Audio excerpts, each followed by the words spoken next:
அஸ்ஸலாமு அலைக்கும் வரஹ்மத்துல்லாஹி வரகாத்துஹு. பிஸ்மில்லாஹிர் ரஹ்மானிர் ரஹீம். அன்பான சகோதர சகோதரிகளே, எல்லாம் வல்ல அல்லாஹ்வின் நல்லடியார்களே, இன்று நாம் காணவிருக்கும் தலைப்பு பயணத்தின் போது வீணாகும் நேரங்கள். பயணம் மேற்கொள்ளும் போது நமக்கு அதிக அளவில் ஓய்வு நேரங்கள் கிடைக்கின்றன. ஏனெனில் அந்நேரங்களில் நாம் எந்த ஒரு வேலையும் செய்வதில்லை. எனவே நமக்கு கிடைக்கும் அந்நேரங்களை பயனுள்ள வகையில் கழிக்க வேண்டும்.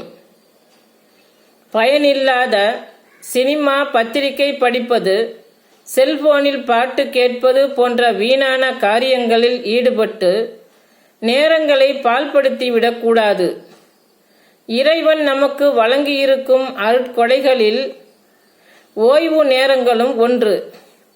நம்மால் முடியும் பட்சத்தில் நன்மையான காரியங்களில் அவைகளை செலவிட வேண்டும்.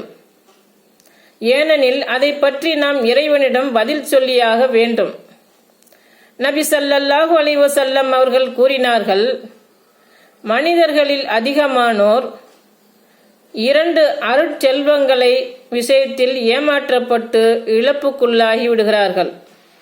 அதில் 1 ஆரோக்கியம், 2 ஓய்வு.